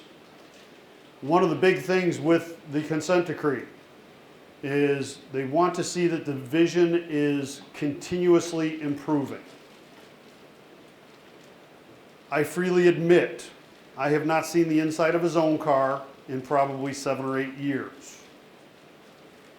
Therefore, when we wrote these policies at the beginning, not only did we reach out, like IG Violin mentioned, contacts not only around the state but around the country, and we stole liberally from their policies, trust me. We reached out to our own division members. We had focus groups. We had folks come down and look at our early drafts and tell us, is this going to work, is this not going to work? But going forward, we may do focus groups, things like that again. But in the spirit of continuous improvement, as you're writing your reviews, as you're writing your investigations, if you see something in the policy that's not working, something tactically that we could do better, maybe recommend to the training section, throw that in your narrative. Yeah. I noticed that you didn't put the reason why they were on the scene and all that. Do we not need to do that with level 1 use of force? Well, and this we'll get into a little bit more with the level 2 stuff, is that you're drafting your review or your investigative narrative within your officer's blue team entry. Your officer's blue team entry is going to contain all of that information: time, location, people. If it's in your officer's blue team, if it's in the drop downs in their blue team, you don't need to repeat it in your narrative. Even for level 2? Even level 2s, we'll talk about that. If it's in the drop downs, like your witness information, phone numbers, addresses, things like that, if it's already in your officer's blue team drop downs, you don't need to repeat it in your narrative. You will see it as we go over some of our examples for narratives. You'll see it in there. I've put those in there more of points, so I can make the point that we need to have this information, but you don't necessarily need to include it in your narrative. Anything else with this one? Yeah, I have a question. Yeah. Did you include the sergeant, are you saying you called another boss because he held his head? That is an excellent question. This, and actually where I was going next. Remember I said we were going to talk a little bit about this scenario again. In this case, you have a sergeant that used force. Now you have a sergeant that only used level 1 force. He used a pressure point. So yes, you could have a separate supervisor do it. The policy requires that you have a separate supervisor do it because that supervisor was involved and used force. Had that supervisor used level 2 force, you'd have been looking for a captain or lieutenant or somebody else to complete this invest. Another point about this particular scenario. I started out by saying I interviewed Sergeant A, Officer B, C, and D. So you got at least 3 officers there. We talk about calling for additional backup. We talk about changing contact officers. Sounds like you got quite a few officers on scene there, correct? Would it have been better for this sergeant at the time, and I've actually discussed this with him because he's already come through here, would it have been better for him to step back, be the boss? He still couldn't have reviewed it because he did the investigation, or he ordered the use of force. But at that point, be the boss, step back. Sounds like you got plenty of patrolmen on scene that could handle the subject. Just a point there. Anything else? How about scenario number 3? Anybody want to take a crack? Sure. Officers attempted to use de-escalation techniques with negative results. They used pressure points to gain compliance. All force ceased once the subject was cuffed. There was no note of any injuries. All force appeared to be necessary, proportional, and objectively reasonable. I observed no policy violations or no violations of any state laws or statutes. I recommend no further action at this time. See, he's got a little bit of advantage over some of the rest of you. He just went through the beginning of this last week, right? What's that? Were you in here for, No. nope? Okay, well then you did a nice job. You covered a lot of it. We have a couple folks that were here because they're newly promoted. Congratulations. They were here last week and got the first half of this, just missed the second half. So for scenario 3, again, because I wrote this, it's going to look very similar to the last one. There's a couple additions though. I interviewed officers A and B as well as store manager C. We have a witness for this one. So we want to make sure we note that we had a witness and we interviewed him. Officer A and B used level 1 force after attempting to de-escalate the subject by using time and talking to the subject. De-escalation was ineffective. Subject tried to flee. I attempted to speak with the arrested male suspect Z. You've got to talk to them, see if they're injured, any complaints of injury. But he refused to speak with me and I observed no visible injury to suspect Z. The policy requires you to check and try and talk to the individual about their injuries or complaints of pain. However, if they don't want to talk to you, that's fine. They may not. They may be curled up in a ball in the corner of the zone car because they're upset because they got arrested. They may not want to speak to you. That's fine. Just make sure you note that in your narrative that you made the attempt. They didn't want to speak with you. That's fine. But I observed no visible injury. Officers used de minimis force holding suspect Z's wrist. Applied level 1 force by using pressure point on the suspect's shoulder to disorient and place the suspect Z in handcuffs. Again, what the subject did, what the officers did in response, objective, measurable language as to what everybody did. Use of force entries and statements from involved officers in the statements of the witness, store manager C, remain consistent with all information provided during my initial response to the incident location. The incident shall remain a level 1 use of force. All officers appear to have used force in accordance with division policy. I do not note any policy, training, or tactical concerns. However, officers were advised that requesting another zone car for backup may have been of assistance to keep the suspect contained due to suspect Z's movements to avoid officers. Now, I put that sentence in this narrative for one reason, but after the first group came through, it became very apparent that this could be problematic. Does anybody see a problem with that statement? Yeah. They could say they didn't utilize all their de-escalation techniques before they used force. Exactly. Everybody is worried that by saying, hey, maybe we could do this better next time. And I did include in that final sentence there that I didn't read is no further action recommended related to the use of force. I recommend use of backup zone cars be discussed during roll calls. Now, from my perspective, when I wrote this, I'm just saying, hey, you guys did a good job. Everything appears to be within policy. But next time, if it's available, maybe you can do this extra thing that'll make things a little easier.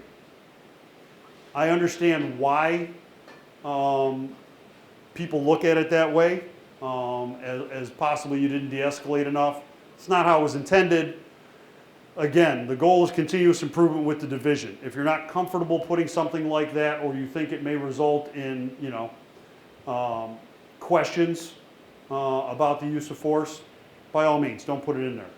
But please, if there's a problem with the policy, if they've done a great job, good tactics, if there's some piece of equipment that might make our job easier, throw it in there. Again, I haven't been in a zone car in 8 years. I haven't been out of this building. If you don't tell me, I don't know, I can't fix it.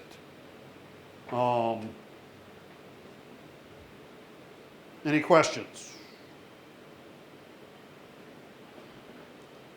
One of the things you're going to get here that was not in previous classes, because we had somebody come through that said, hey, this might be a good idea, and we didn't think about it at the beginning. Here we have a level 1 review for a firearm point. This should be even quicker and simpler than your level 1 joint manipulation. I think I have this at 3 sentences, maybe 4. I interviewed Officer A regarding her level 1 use of force, a firearm point, while on the perimeter of a house because of a barricaded suspect Z, who was reported by a witness to be armed with a gun. Suspect Z was moving from window to window of the house, and while providing perimeter security, Suspect Z came to the window covered by Officer A, resulting in Officer A pointing her firearm at Suspect Z, who was reasonably believed to be armed. Suspect Z had no injuries, and Officer A's use of force appears to be within division policy. No further action recommended. That's it. You've covered it. The suspect appears to be armed. So was that use of force necessary? Absolutely. Was there an opportunity to de-escalate? No, he's walking around in a house. Was it proportional? Again, yes, he was armed. Was it objectively reasonable? Absolutely. All of that in 3 sentences, 4 sentences.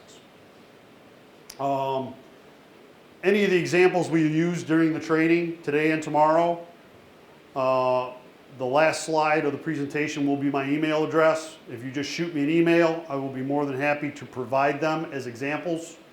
I've had several folks who've come through ask for those. Again, they're just examples, but might give you a good starting point.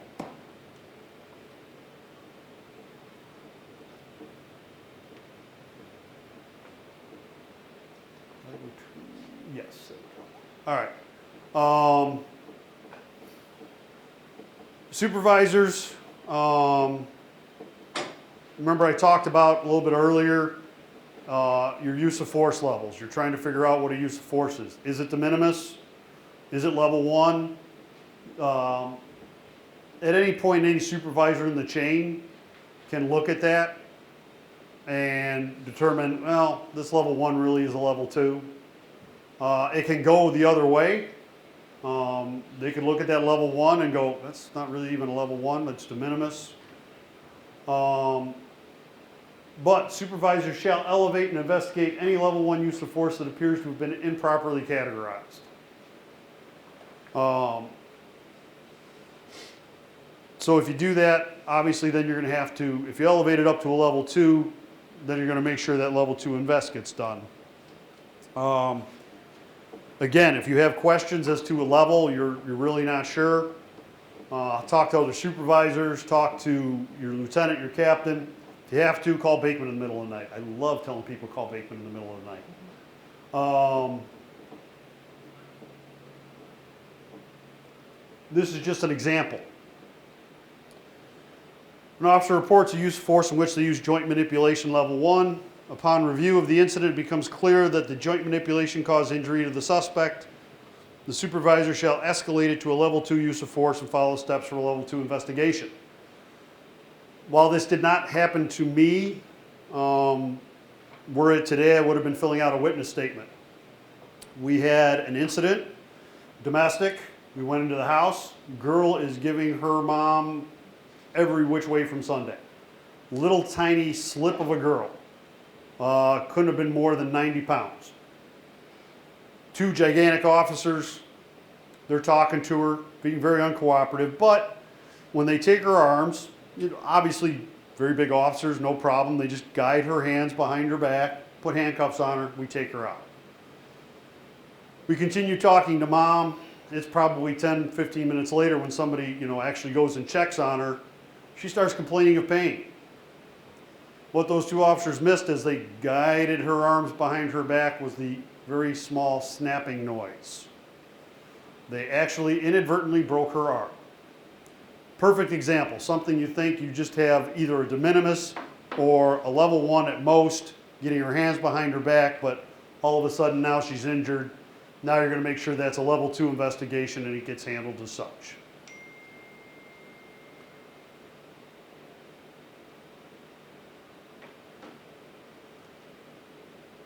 All right, we're going to move on to a little bit about level 2 before we go to lunch. This is actually working well. So that's your level 1 review.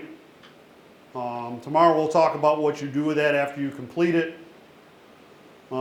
Essentially you're just going to forward it up your chain, but we'll talk more about that tomorrow. So instead now, your officer calls you, you've got a level 2 use of force. So now what do you need to do? Well, for all level 2 use of force, level 1 use of force alleging excessive force, by the end of your tour of duty, it says no later than the end of your tour of duty, you're going to complete these tasks. So there's certain things you need to do before you go home for your level 2, just like your level 1, but you're not going to have to complete your entire invest. You'll have more time to complete your invest for level 2s. Of course, you're going to ensure that the subject is receiving any necessary medical attention. Part of which, this is somewhat new. We mentioned that when you get on scene, you're going to check with the subject for complaints of pain or injury. For level 2, you're going to go a little more in depth. You're actually going to interview the subject for any complaints of injury resulting from the use of force. You're going to advise the subject that the interview has nothing to do with the underlying criminal, anything is alleged to have done criminally, and that they do not need to answer questions if they don't want to. This, however, can anybody see a problem here, possible conundrum with interviewing a subject about their injuries? I know exactly what you're thinking. Of course, the WCS policy requires you, when you get on scene, to turn on your camera and leave your camera on. So you will be interviewing this individual on your WCS. I don't care how much you advise the subject that it doesn't have anything to do with the underlying criminal charges, he may start just jabbering on. At which point you must be careful not to collect any potentially incriminating statements without Miranda.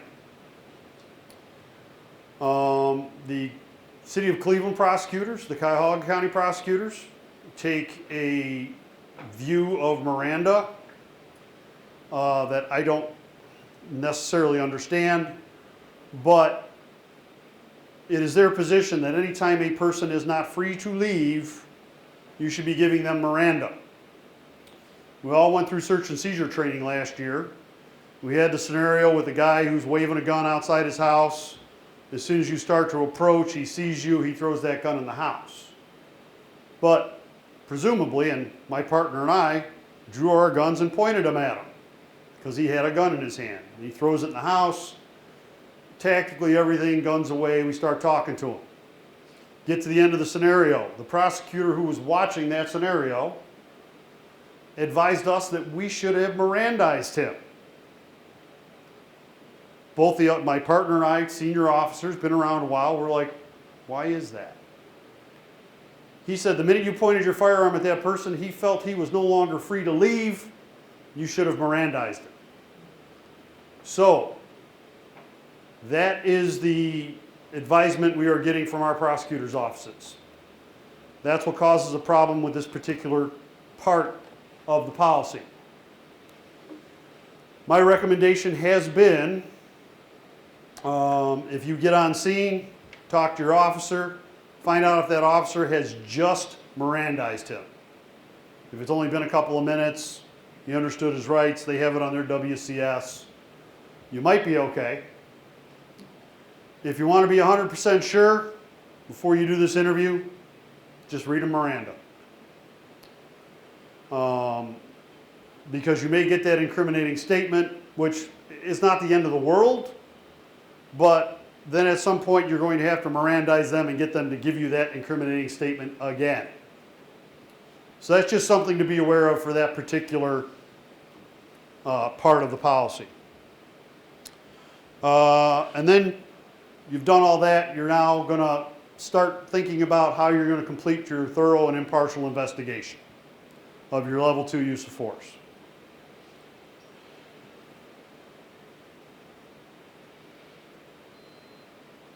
Something we've always done, you're going to conduct interviews with involved or witness officers. However, you're going to ensure that your interviews with your involved officers are done separately, not in a group. Can't have a huddle and say, okay, what happened? They need to be interviewed individually.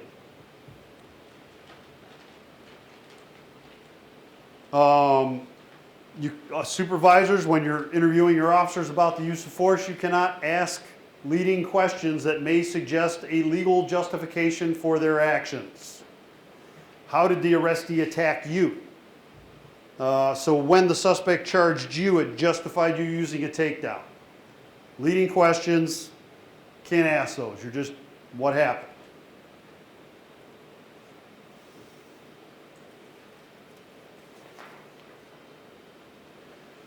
This is a new requirement. It is something we always did for level 3 uses of force, but now for any level 2 use of force, you will ensure a canvass for civilian witnesses in the area. You will interview and record those interviews with those citizens, provided they let you. They may not want to be recorded. As part of our WCS policy, they can say they do not wish to be recorded. If they do not wish to be recorded, attempt to get a written statement that they can sign. You can use that witness statement form that we use for our officer witnesses. Same form, you can use it for civilians. Try and get a written statement that they will sign. If they refuse to sign, do a written statement, they refuse to be interviewed, do the best you can and document it on your WCS if you can to get as much of their contact information as you can. That's the best you can do. We can't force them to give us statements, can't force them to be recorded. Just do your best to try and get as much of their identifying information as you can. Also, before you leave for the day, we always photographed our subjects, complaints of injuries, any injuries they may have. Even when they complained of injuries and there were none, we'd probably take a picture of that. We still need to do that. Something we might have been missing, though, is we want to do the same thing for our officers. If your officer has an injury, take a picture of it. If your officer's pants are torn because he was scuffling with them, take a picture. You can get one good overall picture and then, a picture of the specific area, lack of injury, complaint of injury. Do the same as you would for the subject as you would your officer, if it's feasible. Your subject may not want to be photographed. If you don't have a camera handy, you can use your WCS to complete this task.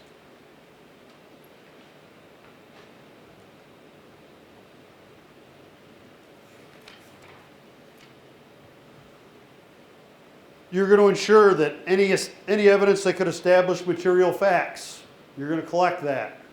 Most of these we do already. That will include audio, video. You're going to make sure that your officer properly downloads their CEW, their taser if they use it. You're going to make sure they download their WCS so you have that video because it's a level 2, we're going to be looking at that video. That's involved officers and witness officers. A new requirement is that we will do a canvas for additional privately owned video. I know when I was working in the 4th District, if I had something happen at 93rd and Kinsman, there was a party center right across the street that had a camera on their parking lot that sometimes it would catch parts of 93rd. That might have some, or if you have a gas station nearby that has cameras. So you're going to ensure that that canvas gets completed. Doesn't mean you have to do it personally. Send an officer that's there helping out, check for cameras, let me know. You'll try to get that video, whether you're able to or not, just document that you did the canvas and you attempted to get the video. Another new requirement is for supervisors, get an overall picture of the use of force scene with your WCS. Just kind of walk around the scene, get a good look at everything, broken furniture, hair pulled out laying on the curb, whatever it may be, just document the scene where the use of force occurred. I literally had an incident as a patrolman that I wish I'd had a supervisor that had a WCS.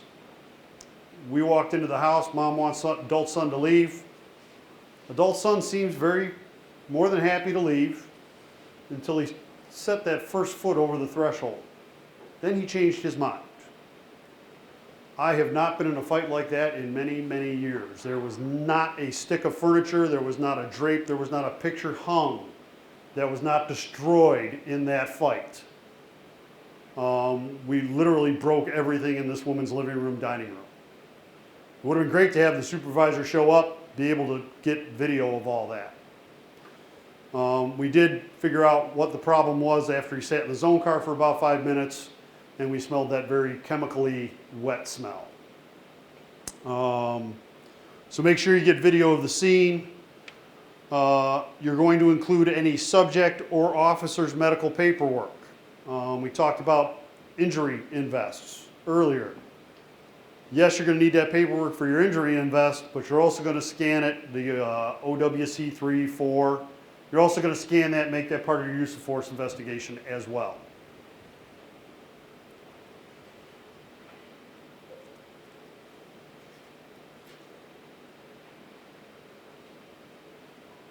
So now you're going to check your officers' blue teams.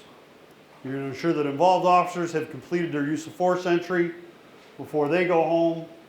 Any associated incident reports, you're going to review them. You're looking for that very objective, specific language.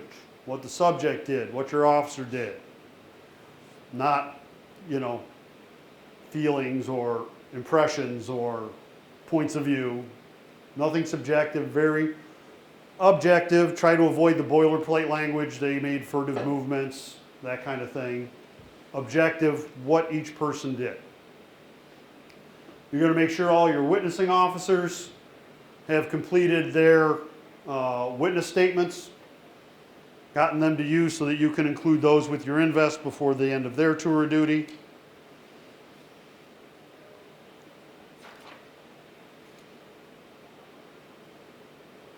And then, you have one more thing you need to do before you go home at the end of your tour of duty in connection with a level 2 use of force investigation. This says you're going to provide a brief synopsis to your immediate supervisor. That is going to change. That is one of the revisions I talked about. The idea behind this is to give your commanders, your district commanders, kind of an operational picture of what's happening in their district if they have level 2 uses of force. Well, frankly, if you ship this off to your lieutenant, and your lieutenant's either on his first day off or going off, he may not see that email. Commander's not going to get that email for 4 or 5 days. What good is it then? So, what the policy will say when it comes out is you will provide a brief synopsis directly to your district commander. Or your commander, whoever that may be if you're in a specialized unit. You will copy your chain of command on that brief email that you're going to send. But you're going to send that directly to your commander. email, it's just going to document some basics about the use of force. Your preliminary determination as to whether it was appropriate or not.